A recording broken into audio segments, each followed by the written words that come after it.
देखो ध्यान से, कल जो पैसे वाइज चल रहे थे उस पर बातें हो चुकी थी, और लास्ट वाला हमारा जो सिनेरियो चल रहा था उसमें कौन सी बातें हुई थी कि हमने अंडरस्टूड और अनइम्पॉर्टेंट कर्ता के बारे में खूब सारी बातें कर ली थी। अब हमारी एक स्लाइड और ये बची है जो सामने पीछे लिखी हुई है, और एक जो लास्ट टाइप है जिसमें मैंने बताया था कि जहाँ पर बाई की जगह दूसरे प्रीपोजिशंस का प्रयोग किया जाता है, और इसके साथ हम अपने पैसे वाइज को अपनी तरफ से समाप्त कर देंगे। जो हमारा 10th और 12th का पोर्शन था वो क्लियर हो जाएगा इसमें, ठीक है। अब थोड़े से जिसकी आज चर्चा करनी है वो ये पैसिव वॉइस है सामने।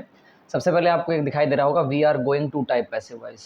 ऐसा हमने नाम क्यों दिया है, ये कोई ग्रामेटिकल नेम नहीं है। इसका नाम मैंने इसलिए दिया है क्योंकि जब भी कोई ऐसा सेंटेंस आता है तो उसमें बार बार हो सकता है सब्जेक्ट उसमें चेंज होता हो, लेकिन गोइंग टू सेंटेंस में बराबर बना रहता है, ये लगातार आता है उसमें, इसीलिए मैंने इसको we are going to type नाम दिया है। कैसे होगा इसका स्ट्रक्चर, सबसे पहले देख लीजिए क्या होता है कि एक्टिव सेंटेंस में सबसे पहले हमें सब्जेक्ट मिलेगा, उसके बाद बी की वर्ब मिलेगी।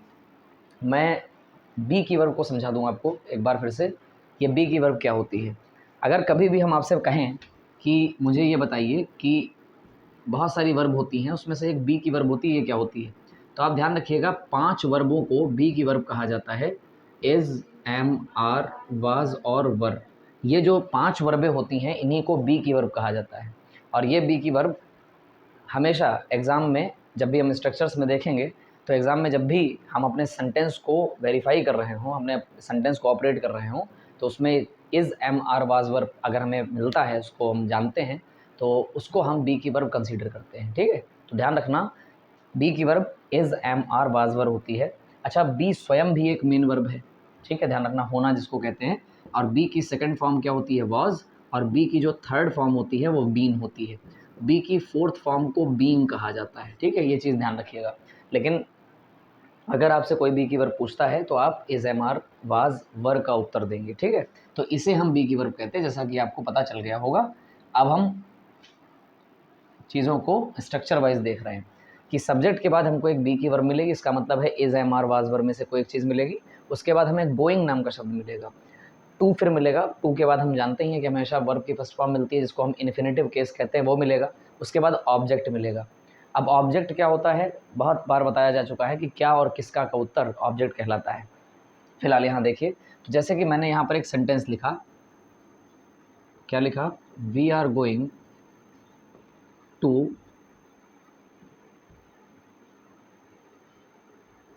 Declare the results. सेंटेंस लिखा हुआ है we are going to declare the results. अब लिखा हुआ है कि हम रिजल्ट्स की घोषणा करने जा रहे हैं। हम रिजल्ट्स की क्या करने जा रहे हैं, घोषणा यानी अनाउंसमेंट करने जा रहे हैं, डिक्लेयर करने जा रहे हैं, उसका रिजल्ट क्या है उसको। तो पहले स्ट्रक्चर को हम देख लें कि किससे मैच हो रहा है। तो देखो ध्यान से, वी यानी सब्जेक्ट के रूप में हमें मिला। उसके बाद देखो बी की वर्ब मिलेगी। क्या आर एक बी की वर्ब है? Yes sir. उसके बाद गोइंग मिला, फिर टू मिला, फिर वर्ब की फर्स्ट फॉर्म जिसको कहा जा रहा है डिक्लेयर, ठीक है, ध्यान रखिएगा। उसके बाद हमें ऑब्जेक्ट मिलता है द रिजल्ट। तो इस तरीके से पूरा हमने स्ट्रक्चर का क्या कर लिया, ऑपरेशन कर लिया। अब हम इसको कैसे बनाएंगे, तो देखिए सबसे पहले हमें क्या करना है, अपने इस पूरे ऑपरेशन को करने के बाद ये जो हमारा ऑब्जेक्ट है ये चेंज होकर किस में आता है, यहाँ पर सब्जेक्ट में। तो कैसे चेंज करेंगे, तो हम लिखेंगे द रिजल्ट्स। बात समझ में आई, द रिजल्ट्स लिखते हैं। और एक चीज़ ध्यान रखिएगा, जैसे हमने यहाँ पर बाई स्ट्रक्चर को लिखा हुआ है कि बाई अस यहाँ पर लिखा जाएगा, हमेशा ध्यान रखना कि इस चीज़ को शुरुआत में स्लाइड में मैंने इसलिए लिखा ताकि आपको कन्फ्यूज़न ना क्रिएट हो, इस चीज़ को ओमिट किया जाता है। ओमिट मीन्स हटाया जाता है।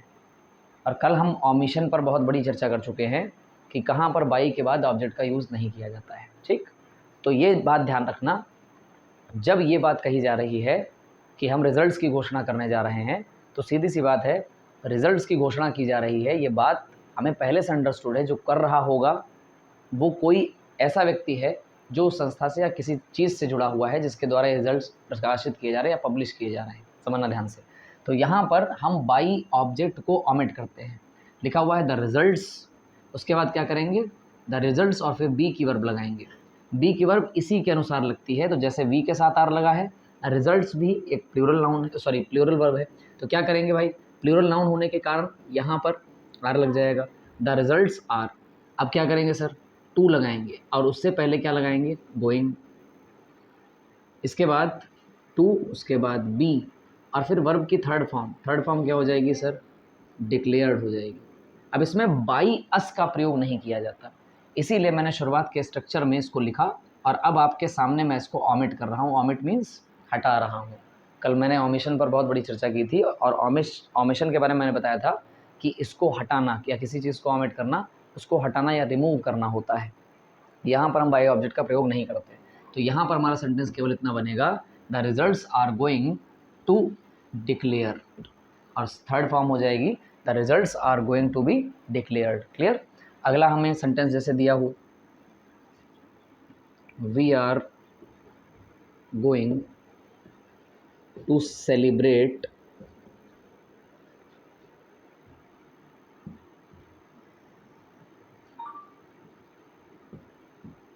We are going to celebrate the party.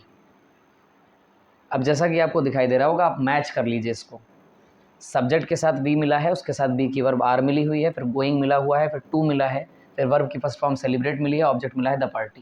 Clear है। तो हम क्या करें भाई, सीधी सी बात है, हम पार्टी सेलिब्रेट करने जा रहे हैं। सीधी सी बात है, पार्टी जब सेलिब्रेट की जाएगी तो हम ही लोग करेंगे उसको, ये कर्ता अंडरस्टूड है, सीधी सी बात है। तो हम इसमें बाई प्लस ऑब्जेक्ट को ऑमिट कर देते हैं, इसको हटा देते हैं। तो कैसे बनाएंगे समझिएगा ध्यान से, द पार्टी, ठीक। अब यहाँ पर थोड़ा सा ध्यान दीजिएगा, वी के साथ तो आर लगा है लेकिन पार्टी सिंगल है, तो टेंस नहीं बदलना चाहिए, क्या हो जाएगा, इज।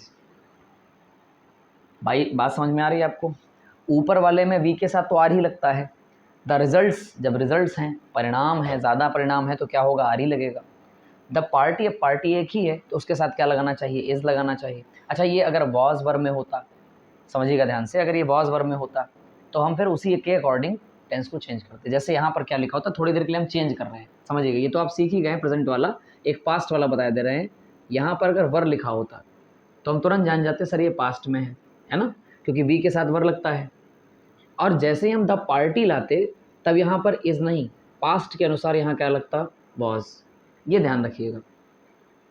मैंने कहा इज़ एम आर जो है वो प्रेजेंट में आता है और पास्ट में क्या आता है, वाज और वर आता है, तो वी के साथ वर आएगा। लेकिन जब पार्टी ऑब्जेक्ट से सब्जेक्ट बनेगी तो वहाँ पर पास्ट के अकॉर्डिंग वर नहीं आएगा, फिर क्या आएगा, वाज आएगा।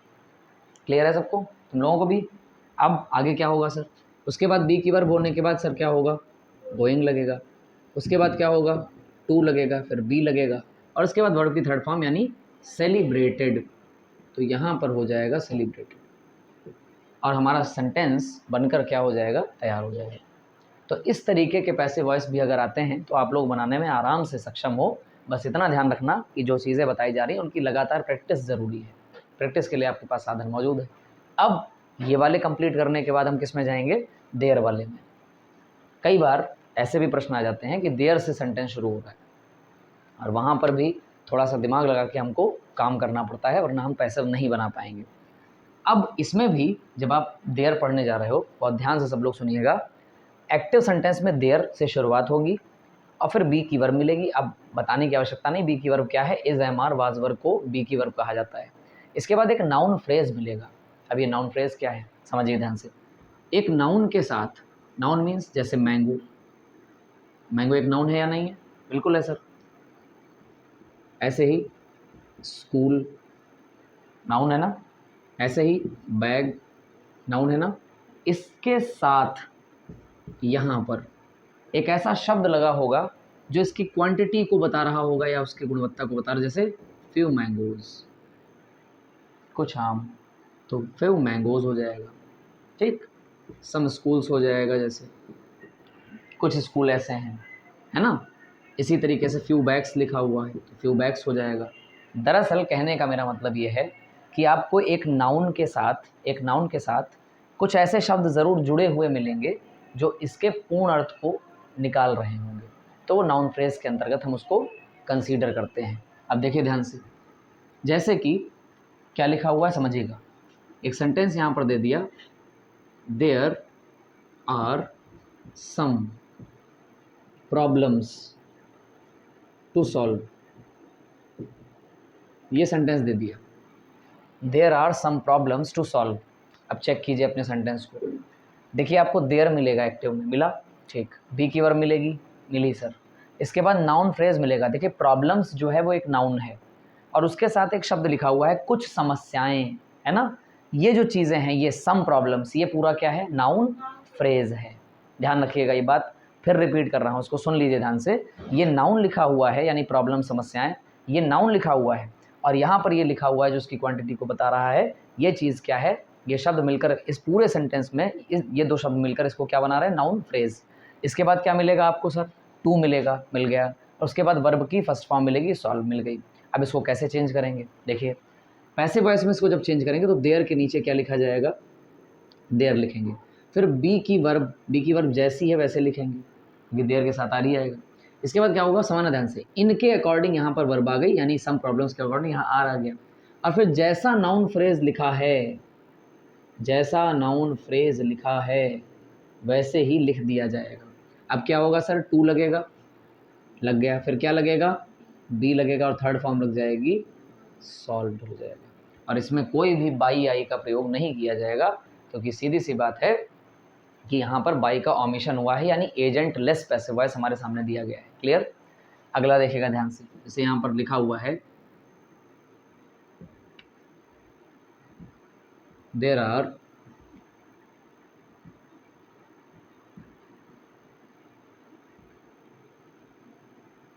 There were some mangoes to buy, ये दे दिया। आपने तुरंत जो है ऊपर वाले स्ट्रक्चर से इसको मैच किया, मैच खा गया, तो क्या करेंगे सर, पैसिव बनाइए। देयर के नीचे देयर ले आए, वर के नीचे वर ले आए, यानी बी की वर्ब के नीचे बी की वर्ब, उसके बाद सम मैंगोज। इसमें कुछ चेंज ही नहीं करना होता है, केवल एक चीज़ चेंज करनी होती है कि टू के साथ बी लग जाता है और बाई की थर्ड फॉर्म लग जाती है बॉट, बस बात खत्म। आपको इन पूरे सेंटेंस में कोई मतलब है ही नहीं, आप केवल इसको चेंज कीजिए, काम खत्म। आगे सुनिएगा ध्यान से, there are a lot of work, there are a lot of work to do। देखिएगा ध्यान से, there are a lot of work to do, इसका मतलब है बहुत सारा काम करने के लिए है।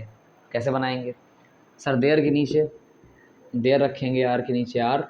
a lot of work ये क्या है, नाउन फ्रेज है, बहुत सारा काम। a lot of का मतलब होता है बहुत सारा, और काम तो नाउन है ही, तो नाउन फ्रेज मिलकर क्या हो गया, a lot of, उसके बाद हो गया वर्क, और उसके बाद क्या हो गया सर, टू के बाद रखेंगे बी और थर्ड फॉर्म डू की लग जाएगी, डन। तो इस तरीके से हमारे देयर वाले सेंटेंस भी आपके क्लियर हो जाएंगे। तो ये दो स्लाइडें आपकी क्लियर हो गई जो अभी पढ़ाने के लिए बची हुई थी, एक वी आर गोइंग टू, दूसरा देयर वाले। अब लास्ट टू नियम और बचे हुए हैं, इसमें से एक ये है, टू रूल्स और हैं, और एक ये है, और एक अगली स्लाइड पे जो हम देखेंगे वो देखिएगा। यहाँ पर एक हेडिंग पड़ी हुई है कि कभी कभी क्या होता है, सेंटेंस में दो दो ऑब्जेक्ट आ जाते हैं और ये जानबूझ के आपको दिया जाता है ताकि आपसे ये चेक किया जा सके कि आप बना पाते हो पैसिव वॉइस या नहीं बना पाते हो। तो यहाँ पर लिखा हुआ है डायरेक्ट ऑब्जेक्ट या इनडायरेक्ट ऑब्जेक्ट से पैसिव वॉइस बनाना या पैसिव बनाना। तो एक बात ध्यान रखिएगा, डायरेक्ट ऑब्जेक्ट या इनडायरेक्ट ऑब्जेक्ट दोनों से ही पैसिव वॉइस बनता है। और मैं फिर बता दूं, दोनों से ही पैसिव वॉइस आपका सही होता है, चाहे आप डायरेक्ट से बनाइए चाहे आप इनडायरेक्ट से बनाइए, ये आपकी इच्छा है, लेकिन परीक्षा में किसी एक ही टाइप से बनाइएगा, ये नहीं कि दोनों बना के चले आए। लेकिन एक बात ध्यान रखना, जो आपको पसंद आए, चाहे ये तरीका अच्छा लगे ये वाला कर लीजिएगा, चाहे ये तरीका अच्छा लगे वो वाला कर लीजिएगा, लेकिन दोनों तरीके पहले समझिए कि होता क्या है। डायरेक्ट ऑब्जेक्ट क्या होता है समझिएगा, डायरेक्ट ऑब्जेक्ट जो होता है वो क्या का उत्तर होता है, क्या मीन्स व्हाट, व्हाट का उत्तर जो होता है वो डायरेक्ट ऑब्जेक्ट होता है। जैसे मैंने आपसे कहा राम ने आम खाया, तो अगर मैं आपसे पूछूं राम ने क्या खाया तो आप कहेंगे सर आम, तो ये हमारा डायरेक्ट ऑब्जेक्ट है, ठीक। अच्छा, मैंने आपसे कहा मीता हमें इतिहास पढ़ाती है, ठीक है, ये सेंटेंस दिया गया, मीता हमें इतिहास पढ़ाती है, तो अपने आप से पूछिए मीता हमें क्या पढ़ाती है, तो आप कहेंगे सर इतिहास। और मीता इतिहास किसे पढ़ाती है, तो पता चलेगा हमें पढ़ाती है। तो यहाँ पर ये जो सेंटेंस मैंने बोला है इसमें दोनों ऑब्जेक्ट मौजूद हैं, एक क्या का उत्तर है और एक किसे का उत्तर है, सही कह रहे कि नहीं। तो ध्यान रखिएगा, डायरेक्ट ऑब्जेक्ट जो होता है वो क्या का उत्तर होता है, यानी व्हाट का आंसर, और इनडायरेक्ट जो ऑब्जेक्ट होता है वो किसका, किसकी, किसके, किसे, इन सारी चीज़ों का उत्तर होता है, जिसको हम होम का आंसर कहते हैं। WHOM, होम का आंसर कहा जाता है इनडायरेक्ट ऑब्जेक्ट को। तो ये तो हमने पहचान जान ली कि हमारा ऑब्जेक्ट कितने प्रकार का होता है, यानी ऑब्जेक्ट कौन कौन से होते हैं। अब जैसे आपके सामने कुछ सेंटेंस मैं रखने जा रहा हूँ, उसको हम बनाएंगे तो सीखेंगे कि क्या इसमें नियम चलता है। समझिएगा ध्यान से। जैसे मैंने आपके सामने पहला सेंटेंस दिया, लिखा हुआ है ही, नाम लिख देते हैं कोई, जैसे यहाँ पे लिखा हुआ है mister Srivastava teaches us English. ये सेंटेंस आ गया, mister Srivastava teaches us English. अब जब भी पैसिव आए, समझना ध्यान से, जब भी पैसिव आए तो सबसे पहले तो ये हमारा कर्तव्य होना चाहिए कि हम सबसे पहले ऑपरेशन करेंगे, क्योंकि ऑपरेशन से ही हमें चीज़ें पता चलती हैं कि क्या कैसे बनाया जाएगा। तो ध्यान रखिएगा। से लिखा हुआ है मिस्टर श्रीवास्तव टीचर्स अस इंग्लिश। मिस्टर श्रीवास्तव हमें क्या पढ़ाते हैं, अंग्रेजी पढ़ाते हैं। समझिएगा ध्यान से। तो मिस्टर श्रीवास्तव ये सब्जेक्ट हो गया, क्योंकि अंग्रेजी पढ़ाने का काम मिस्टर श्रीवास्तव कर रहे हैं, तो जो काम करे वो करता। आगे देखिए ध्यान से, टीचर्स मीन्स पढ़ाना, तो सीधी सी बात ये क्या हो गई, मेन वर्ब। इसके बाद अपने आप से पूछिए कि मिस्टर श्रीवास्तव किसे अंग्रेजी पढ़ाते हैं, तो पता चलेगा हमें, यानी अस। तो अस यानी हमारा ये कौन सा ऑब्जेक्ट हो गया, इनडायरेक्ट ऑब्जेक्ट। क्यों, क्योंकि सर इसमें देखिए किसे का उत्तर मिल रहा है, जो किसे का उत्तर दे वो कौन सा ऑब्जेक्ट होता है, इनडायरेक्ट ऑब्जेक्ट। और अपने आप से पूछिए मिस्टर श्रीवास्तव हमें क्या पढ़ाते हैं, तो पता चलेगा हमें अंग्रेजी पढ़ाते हैं, तो ये हमारा डायरेक्ट ऑब्जेक्ट है। अब समस्या बनी कि कभी कभी जो बच्चे इस तरीके के पैसे वाइज नहीं पढ़े होते हैं, जब उनके सामने ये सेंटेंस आ जाता है तो वो कहते हैं कि अब यार समस्या हो गई कि दो दो ऑब्जेक्ट दे दिए गए। अभी क्या था, एक ऑब्जेक्ट था तो उसको उठा के सब्जेक्ट बना लेते थे, आराम से प्रॉब्लम सॉल्व हो जाती थी। लेकिन यहाँ पर क्या है, दो दो ऑब्जेक्ट दिए गए हैं, तब क्या करें। तो दो तरीके आपके पास मौजूद हैं, चाहे जिससे बनाओ, लेकिन बनाने के तरीके पे ध्यान रखना। जैसे सबसे पहले हम इनडायरेक्ट ऑब्जेक्ट से अपने पैसे वाइज को बनाएंगे। तो किसी बच्चे की इच्छा हो गई लाओ इनडायरेक्ट से बनाएं, तो कैसे बनेगा समझिए।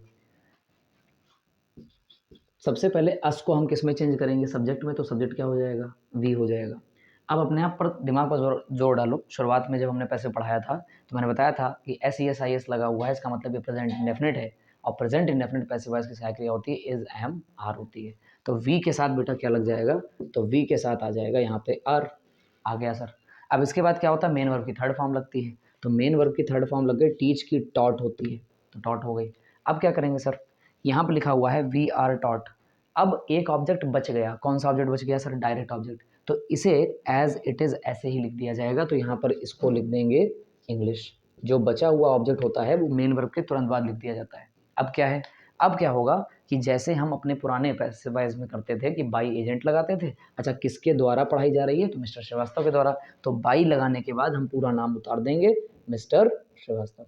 तो ये हमारा किस तरीके से बन जाएगा बेटा, तो ये हमारा जो पैसिव वॉइस है वो इनडायरेक्ट ऑब्जेक्ट के सहारे पैसिव वॉइस बनाया गया है। एक चीज़ ध्यान रखिएगा, इनडायरेक्ट ऑब्जेक्ट में पैसिव वॉइस जब बनाया जाता है तो मेन वर्ब के बाद जो बचा हुआ ऑब्जेक्ट होता है उसको ऐसे ही लिख दिया जाता है। क्लियर। अब किसी बच्चे का मन हुआ नहीं सर हम इनडायरेक्ट से नहीं बनाएंगे, हम तो डायरेक्ट ऑब्जेक्ट से बनाएंगे, तो बनाओ कोई बात नहीं, खुशी खुशी बनाइए, दोनों सही है। तो इंग्लिश से उठाया तो इंग्लिश को आगे ले आए, ले आए कि नहीं ले आए। और चूंकि हमारा सेंटेंस कैसा है, टेंस कौन सा है, प्रेजेंट इंडेफिनिट, कैसे पता चला सर, टीच में SES लगा हुआ है, इसका मतलब है कि हमारा प्रेजेंट इंडेफिनिट है, और प्रेजेंट इंडेफिनिट पैसिव वॉइस की सहायक क्रिया इज, एम, आर होती है। तो इंग्लिश एक सब्जेक्ट है, इसके साथ एम नहीं लगेगा, आर नहीं लगेगा, क्या लगेगा, इज लगेगा। तो इंग्लिश के बाद हमने यहाँ पर लगाया इज। क्लियर है। छोटी छोटी बारीकियां ध्यान रखो। फिर उसके बाद क्या होता है, मेन वर्ब की थर्ड फॉर्म लगती है, तो मेन वर्ब की कौन सी फॉर्म लगा दी बेटा, थर्ड फॉर्म यानी टॉट। लेकिन एक बात ध्यान रखना, क्या, कि जब हम इनडायरेक्ट ऑब्जेक्ट से बना रहे थे अपने पैसिव को तो हमने इंग्लिश को एज इट इज रख दिया था, लेकिन जब हम कभी डायरेक्ट ऑब्जेक्ट से अपना पैसिव बना रहे होंगे तो एक ऑब्जेक्ट बचेगा जिसको हम क्या कहेंगे, जिसको हम इनडायरेक्ट ऑब्जेक्ट कहेंगे। और यहाँ पर हमारे सेंटेंस में इनडायरेक्ट ऑब्जेक्ट कौन सा दिया गया है, अस, यही दिया गया है। तो एक बात ध्यान रखना, जब इनडायरेक्ट ऑब्जेक्ट को यहाँ रखा जाता है, समझिएगा ध्यान से, जब इनडायरेक्ट ऑब्जेक्ट को यहाँ रखा जाता है तब हम इसको ऐसे ही नहीं रखते, एक प्रीपोजिशन लगाते हैं जिसका नाम होता है टू। हमेशा ध्यान रखिएगा। लिखा हुआ है इंग्लिश हमें पढ़ाई जाती है, किसके द्वारा पढ़ाई जाती है, मिस्टर श्रीवास्तव के द्वारा। तो यहाँ पर ध्यान रखिएगा, English is taught to us, ये केवल अकेला ऐसे नहीं आता। जब आप इनडायरेक्ट ऑब्जेक्ट को एज इट इज रखेंगे तो आपको एक प्रीपोजिशन लगाना पड़ेगा जिसका नाम होगा टू, और उसके बाद आप जैसा ऊपर कर रहे थे कि बाई लगा के और लास्ट में हम लिख देंगे मिस्टर श्रीवास्तव। लेकिन दोनों से ही आपका सेंटेंस सही है। अब आप पेपर में चाहे जिससे बनाएं, चाहे ऊपर वाले से चाहे नीचे वाले से, लेकिन एक बात ध्यान रखना, जब तुम इंग्लिश से बना रहे होगे सेंटेंस, तब जब इनडायरेक्ट ऑब्जेक्ट रखोगे उसके साथ एक प्रीपोजिशन लगाओगे टू, ठीक है, ध्यान रखना। और अगर बाई चांस अगर आप इनडायरेक्ट ऑब्जेक्ट से बना रहे हैं, यानी अस को आपने सब्जेक्ट के स्थान पर वी लगाया, तब आप यहाँ पर इंग्लिश को एज इट इज रखेंगे, यहाँ किसी भी प्रकार के प्रीपोजिशन का यूज़ नहीं किया जाएगा। अच्छा, एक चीज़ और बता दें, कुछ बच्चों के मन में रहता है कि सर अभी क्या किया आपने, जब ऊपर वाले इनडायरेक्ट ऑब्जेक्ट से बनाया तो आपने यहाँ पर इसको वी कर दिया, लेकिन जब आपने इंग्लिश से बनाया तो यहाँ पर अस क्यों रखा। सुनो मेरी बात ध्यान से बेटा, एक बात ध्यान रखना, यहाँ पर ये जो ऑब्जेक्ट है ये अपनी जगह बदल रहा है। जगह माने ऑब्जेक्ट से सब्जेक्ट जा रहा है, यही तो जब सब्जेक्ट बनेगा तो वी, अस का वी चेंज हो जाएगा। लेकिन एक बात ध्यान रखना, यहाँ पर जो इंग्लिश है, इंग्लिश तो नाम है किसी सब्जेक्ट का, नाम थोड़ी ना चेंज होते हैं। अगर यहाँ पर लिखा होता रवि तो यहाँ पर रवि ही लिखा जाता, लेकिन यहाँ पर जब इंग्लिश नाम में आ गया तो बेटा एक बात बताओ, जो ऑब्जेक्ट का स्थान होता है वो वर्ब के बाद ही तो होता है। तो कसम खा के कहो, यहाँ तो वर्ब लगी हुई है, तो वर्ब के बाद ही तो ऑब्जेक्ट आया है। हाँ आया है। तो जब ऑब्जेक्ट अपने ही स्थान पर जा रहा है तो वो अपना रूप चेंज नहीं करेगा, यानी अस से वो वी नहीं हो जाएगा। ये चीज़ ध्यान रखिएगा, वरना बहुत लोग कन्फ्यूज़न में आ जाएंगे, गलत कर देंगे। तो यहाँ पर आप टू के बाद अस लगाएंगे, उसके बाद बाई मिस्टर श्रीवास्तव, ये करके अपना सेंटेंस पूरा करेंगे। तो चाहे आप ऊपर वाले तरीके से बना लीजिए, ये भी सही, चाहे आप नीचे वाले तरीके से बना लीजिए, वो भी सही, लेकिन परीक्षा में किसी एक ही तरीके का प्रयोग आपको करना है। तो इस तरीके से हमारे डायरेक्ट और इनडायरेक्ट ऑब्जेक्ट से दोनों प्रकार से पैसिव वॉइस बनाए जा सकते हैं। आशा करता हूँ ये कन्फ्यूजन आपका दूर हो गया होगा। और अब हम नेक्स्ट स्लाइड पे चलें, उससे पहले आप लोग उतार लो, ठीक।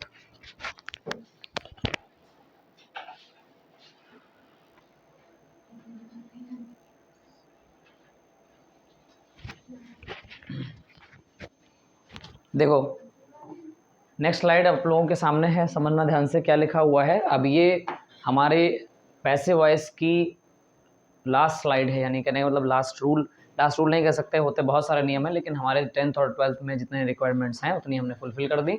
देखिएगा ध्यान से, लिखा है पैसिव जिनमें एजेंट के रूप में। अभी शुरुआत से ही मैंने आपको कई बार बताया कि पैसिव में जो बाई होता है वो किसके रूप में यूज़ होता है, वो एजेंट के रूप में यूज़ होता है, ठीक है। बाई एजेंट शुरुआत से ही हम लोग कह रहे हैं, तभी हम उसको एजेंट लेस पैसिवाइज, यानी जहाँ बाई का प्रयोग नहीं किया जाता है वहाँ पर हम उसको एजेंट लेस पैसिवाइज कहते हैं। तो अब सामने ध्यान दीजिएगा, लास्ट वाले में आ गए हैं पैसिव जिनमें एजेंट के रूप में बाई के स्थान पर अन्य प्रीपोजिशन का प्रयोग होता है, अर्थात जहाँ पर बाई नहीं कुछ और लगाया जाता है। आइए देखते हैं, सामने देखिएगा ध्यान से, कुछ ये वर्ड्स हैं इधर जो लिखे हुए हैं और उनके साथ ये प्रीपोजिशंस हैं जो उनके साथ यूज़ की जाती हैं। एक बार देखिएगा ध्यान से। नो, जैसा कि आप सबको पता है नो मीन्स होता है जानना, तो नो के साथ जब भी आपको किसी भी सेंटेंस में नो शब्द मिल जाएगा तो वहाँ पर फिर हम बाई नहीं किसका प्रयोग करेंगे, टू। इसी तरह से मैरिड, अब मैरी मीन्स होता है शादी करना, और मैरिड जो है वो सेकंड फॉर्म है, ठीक है, उसके साथ भी बाई नहीं लगता, टू लगता है। कंटेन, कंटेन के साथ इन लगता है, कंटेन का मतलब होता है रखना, ठीक है, उसके बाद होल्ड करना, किसी चीज़ को अपने अंदर धारण करना, कंटेन। इंक्लूड मीन्स शामिल करना, तो वहाँ पर जब इंक्लूड मिल जाएगा किसी सेंटेंस में तो हम वहाँ पर प्रीपोजिशन के रूप में बाई नहीं इन लगाएंगे। ऐसे लाफ मीन्स हंसना होता है, अब लाफ अगर सेंटेंस में आ जाता है तो एट लगाएंगे।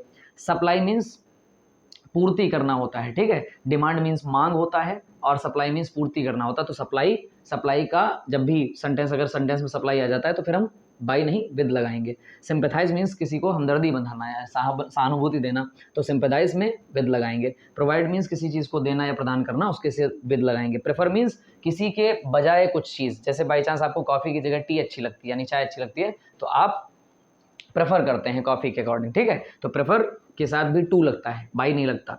इंसिस्ट के साथ ऑन लगता है। कॉन्ग्रेचुलेट मीन्स ऑन लगता है इसके साथ। कंपेयर मीन्स तुलना करना, इसके साथ चाहे विद लगा लीजिए चाहे टू लगा लीजिए। इसके साथ एक्वेंट मीन्स होता है परिचित होना, तो यहाँ पर विद का प्रयोग करते हैं। सरप्राइज का मतलब सरप्राइज आता है तो वहाँ पर एट का प्रयोग। रिप्लाई मीन्स उत्तर देना, वहाँ पर टू का प्रयोग। प्लीज़ मीन्स हमेशा कृपया नहीं होता, सुन लीजिए ध्यान से, प्लीज़ का हर जगह मतलब कृपया नहीं होता। यहाँ प्लीज़ माने होता है किसी को संतुष्ट करना, यानी किसी को अपने व्यवहार से संतुष्ट कर देना, तो वहाँ चीज़ें हैं, वहाँ प्लीज़ आता है, तो वहाँ पर विद आता है।